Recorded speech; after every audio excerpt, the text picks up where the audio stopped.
गृहस्थ जीवन कब सुख बनेगा कि इंसान का चरित्र ऊंचा होना चाहिए। अगर अपने चरित्र में वो बुराइयां लगा लेता है, शराब कबाब पीता है, जुआ खेलता है और दूसरी निंदा चुगली ईर्ष्या करता है, बैर लड़ाई करता है किसी से, ये सब के सब उसको बेचैन कर देंगे। एक पल के लिए भी उसके मन में शांति नहीं आने देंगे। अगर अच्छा चरित्रवान इंसान है, जिसके मन में धीरज है, धर्म है, दया है, प्रेम है, श्रद्धा है, उसके मन की सफाई हो जाती है, बुराइयां अपने आप उससे निकल जाती हैं। और जब उसका मन पवित्र हो जाता है तो उसमें पवित्र विचार ही पैदा होंगे। पवित्र विचारों के लिए, पवित्र मन को बनाने के लिए इंसान का खान पान शुद्ध होना चाहिए। जिस इंसान का खान पान शुद्ध नहीं है, खान पान हेरा फेरी का है, चोरी डकैती का है, लूट खसूट का है, अगर तुम कमा के नहीं खाते और जिस तरीके से भी वो कमाया गया है या जिस चीज़ ढंग से वो लिया गया है, अगर उसका सेवन करते हो, तुम्हारे विचार खराब हो जाएंगे, बदल जाएंगे। जब इंसान के विचार खराब हुए तो उसके कर्म खराब हुए, कर्म उसने खराब किए तो उसका परिणाम भी खराब हो जाएगा, परिणाम जिसका खराब हो उसका जीवन बर्बाद हो जाएगा। इसलिए अपनी हक हलाल की, ईमानदारी की कमाई करोगे, शुद्ध भोजन शुद्ध कमाई का होगा, तुम्हारे विचारों को शुद्ध कर देगा। इंसान के अंदर जो 5 कोष लगे हुए हैं, उनमें सबसे पहला कोष है अन्नमय कोष। ये गुरु महाराज की शिक्षा बताता हूं मैं। ये उनके जीवन की वो बातें थी जो उन्होंने प्रैक्टिकल करके दिखाया। अगर किसी के पास गए, किसी का लेके नहीं खाया, 2 रोटी खाई तो पहले कहते थे कि 2 रोटी का काम करो मेरे से, फिर मैं रोटी खा सकता हूं। नहीं, मुझे रोटी की जरूरत नहीं, भूखा रहना पसंद करूंगा, कर्जदार नहीं बनना चाहता मैं किसी का भी। तो जो खुद पालन करता है वो दूसरे को शिक्षा देता है, तो शिक्षा चलती भी है, नहीं चलती। लेकिन ये मन शैतानी कर देता है। जब भी थोड़ी चीज कोई दिखी, इंद्रिय भोग दिखा, कोई रस स्वाद की चीज इसको मिली, जिसमें इसको थोड़ा सुख आराम मिला, उसी चीज की तरफ ये निकल पड़ता है और अपना सब कुछ भूल जाता है, अपने धर्म को, ईमान को, सत्य को, सब को त्याग देता है। लालच में और स्वार्थ में बह जाता है। क्यों बहता है? कि इसके विचार शुद्ध ना होने के कारण। आदमी की अगर संगत अच्छी नहीं है तो बर्बाद हो जाता है। शुद्ध खाना होगा, शुद्ध विचार होंगे और इंसान की संगति अच्छी होगी, ये इंसान के चरित्र को ऊंचा बना देंगे। अगर उसका खुद का चरित्र ऊंचा है, जैसा व्यवहार करेगा, उसके घर में, परिवार में भी वही चीजें पनपेंगी।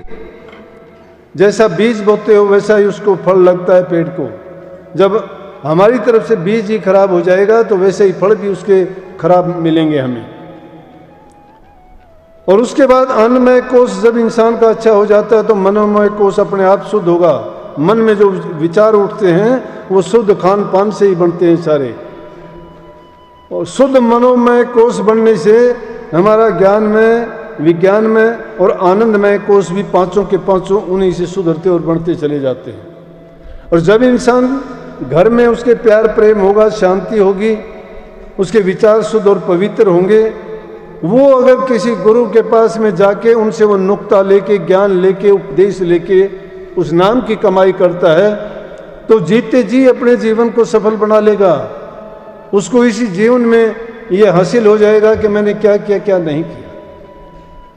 नहीं तो संसार की हालत देख के कुछ लोग कह देते हैं कि क्या फर्क है, फिर तो बुरे कर्म करने वाले भी वैसे ही मर के गए, अच्छे ही काम करने वाले भी ऐसे, भजन बंदगी करने वालों की भी यही हालत हुई है।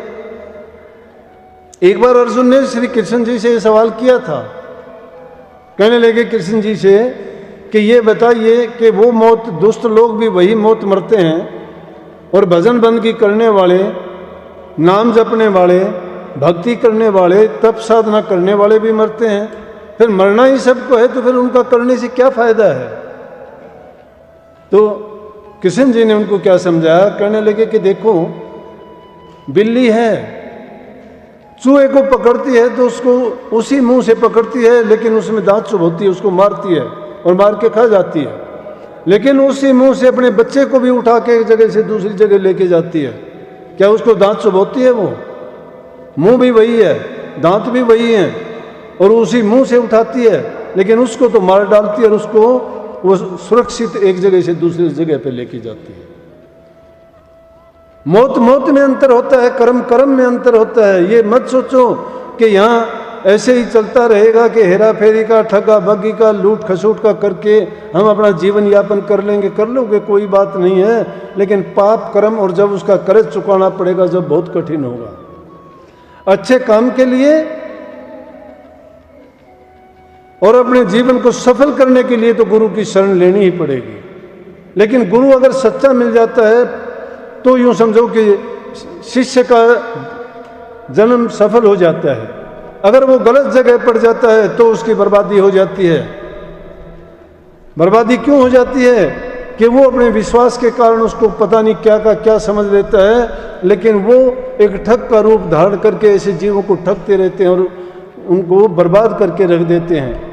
क्योंकि एक एक सांस की बड़ी कीमत है और उसका पूरा जीवन जिसने बर्बाद कर दिया तो देखो उसके कितना पाप का भार उसके सिर होगा। उसने तो जो अपनी श्रद्धा से जो कुछ मानना था उसके साथ तो छल हुआ है, धोखा हुआ है, उसको सजा नहीं मिलेगी, लेकिन उसका समय तो बर्बाद गया। तो समय जिसका चला गया, जीवन जिसका ये खाली चला गया, उसको क्या पता कि ये झोंका फिर आए ना आए, ये जीव को इंसान का चोला मिले या ना मिले। लेकिन ये ना सोचो कि हम गुरु की शरण में कितनी उम्र में जाएं, हमने कितने पाप किए, हमारा क्या उद्धार होगा, कैसे होगा। अगर लाख पाप करके भी गुरु की शरण में पहुंच जाओगे तो पाप कर्म खत्म होने में देर नहीं लगती, मिनटों में और सेकंडों में खत्म हो जाएंगे। गुरु मिलना चाहिए। किस प्रकार से?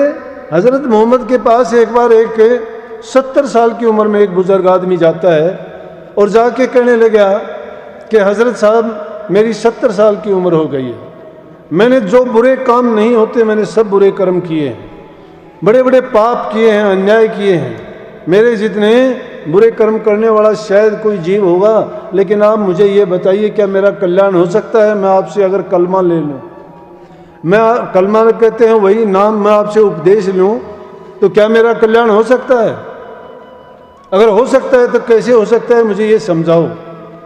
कहने लगे, हजरत मोहम्मद साहब उसको लेके गए दूर जंगल में, एक पहाड़ की गुफा के अंदर लेके गए। बहुत दूर तक वो जाती थी, गहरी गुफा थी। उस गुफा के अंदर ले जाके कहने लगे कि देखो इसमें कितना अंधेरा है। बोले जी बहुत अंधेरा है, कुछ भी नहीं दिखाई देता। हजरत साहब अपने साथ दिया लेके गए थे, उन्होंने दिया जलाया, प्रकाश हुआ उसके अंदर, गुफा के अंदर। कहने लगे कि अब देखो क्या है। बोला जी अब तो सब दिखाई देता है। बोला कि अंधेरा कहाँ गया? बोला अंधेरा तो प्रकाश के कारण गायब हो चुका है। कहने लगे कलमा या नाम या उपदेश का भी वही महत्व है। अगर तुम पहले बुरा कमाई कर विष की बांधी पोट कोट कर्म पल में कटे जवाई सतगुरु की ओट। कोटि पाप भी सतगुरु की जब पक्के दिल से हम शरण ले लेते हैं तो 1 मिनट में कट जाते हैं। बोला ये चिंता करने की जरूरत नहीं है कि जिस प्रकार से ये कितने सालों से गुफा बनी होगी। बोला जी ये तो बहुत पुरानी होगी, जब से सृष्टि बनी है तब से है। बोला तब का अंधेरा इसमें है, हमने प्रकाश किया तो अब सब 1 सेकंड में गायब हो गया। इसी प्रकार से अगर हमने कितने भी पाप किए हैं, कितने भी बुरे कर्म किए हैं, लेकिन सच्चे दिल से हमने गुरु की अगर ओट ले ली, गुरु से नाम की दीक्षा ले ली, तो हमारा भी उसी प्रकार से मन का अंधकार और जो बुराइयां हैं वो इसी प्रकार से निकल जाएंगी जिस प्रकार से प्रकाश के हो जाने से अंधेरा गायब हो जाता है। बात मानने की है। जो मानते नहीं हैं वो संसार में ऐसे ही धक्के खा के चले जाते हैं, गुरु हो चाहे शिष्य हो। जिसके पल्ले नाम नहीं है, ज्ञान नहीं है, कुछ लोगों का काम होता है उल्टी सीधी बात करना, आलोचना करना, महापुरुषों की बुराई करना। अरे ऐसा करके तुम्हें क्या मिलेगा? तुम्हारे दिल में जो बात होगी वही तो जुबान पे आएगी। अगर तुम्हारे पास कुछ कहने के लिए, करने के लिए, किसी को देने के लिए सच्चाई है, प्रेम है, दया है, अगर सच्ची भावना है तो उसको वो दो। अगर तुम्हारे दिल में इज्जत है, किसी के प्रति अच्छी कामना रखते हो, तो वो अपने दिल से, अपनी जुबान से दूसरे को दोगे तो तुम्हें भी उसके बदले में वैसा मिलेगा। बुरी चीज़ के करने से बुराई फैलती है, अच्छा करने से अच्छाई बढ़ती है। तो हम अपनी तरफ से क्यों बुराइयों को फैलाते हैं? क्यों किसी को बुरे वचन कह के किसी का दिल दुखाते हैं, वो हमें पाप लगता है और हम अपना बेकार में बिना किसी परिणाम के, हमें फल क्या मिलता है? उसके बदले में किसी की बुराई करने में अपनी बुराई खुद की कर लेते हैं। इसलिए कभी भी अपने मन में बुरे विचार ना आने दो, बुराइयों को ना देखो। अगर चाहते हो अच्छा बनना तो अच्छाइयाँ ढूंढो। बुरी जगह जाते हो, बुरों से मिलते हो, वहाँ भी जब देखते हो तो अच्छी चीज़ों को देखो। अपनी दृष्टि में बुराई देखने का दोष कभी ना आने दो, क्योंकि इस मन को जो आदत पड़ जाती है तो उस आदत से इसको हटाना बड़ा कठिन हो जाता है, बड़ा मुश्किल हो जाता है। पिछलों की टेक बांध लेते हैं, जिनको कभी आंख से देखा नहीं, कभी जाना नहीं, कहते हैं कि मैं तो उसका शिष्य हूँ, वो मेरा कल्याण कर देगा, उसी के नाम से 2 रोटी खाते हैं, मांग के उनको उनके कर्जदार हैं। जिसको कभी आंख से देखा नहीं, कभी कभी जाना नहीं, हमारे दादे परदादाओं ने नहीं देखा, उस युग की बात करते हैं। अरे भाई, मुर्दे पशु का दूध निकाल के किसी मुर्दे को खीर बना के खिला दोगे तो ना तो मुर्दे को खीर मिली और ना ही मुर्दे पशु का दूध मिला। ये ऐसी बातें क्यों करते हो? या फिर शास्त्रों का जिक्र करते हो, शास्त्रों को जानते कहाँ हो? जो बात हम बताते हैं ये शास्त्रों के विरुद्ध हो तो बताओ।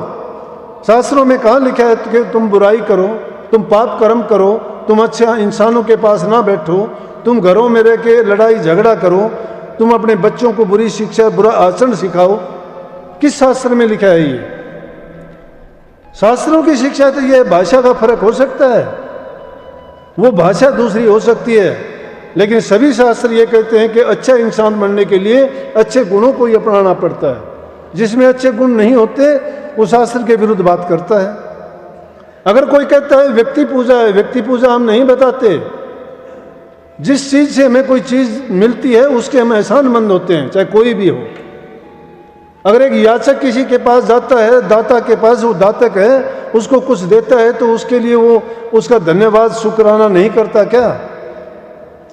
तो गुरु भी परमात्मा नहीं है। मैं कहता हूं ये लोग गुरु को परमात्मा बना के झूठे पाखंडवाद की पूजा करवाते हैं। गुरु का भी उसी तरह से एहसान मानना चाहिए कि जिस प्रकार से कोई किसी भी चीज की पूर्ति कर देता है, किसी दुख से बचा देता है, या उसको जिस चीज की आवश्यकता होती है उसकी पूर्ति कर देता है। संसार के दुखी जीवों को 3 ताप में जलने से जो दुख होता है वो क्या जानेंगे संसार के लोग? पाखंडी लोग जिन्होंने लूट की दुकान चलाई है, वो धर्म को क्या समझते हैं?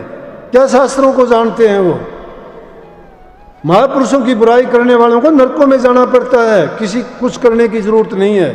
अगर कोई आदमी किसी महापुरुष की बुराई करता है जो कभी किसी को कुछ कहता ही नहीं, तो समझो कि अपने पैर में कुल्हाड़ा खुद मारता है। जो अपने पैर को खुद काटना चाहता है उसको कौन बचाएगा?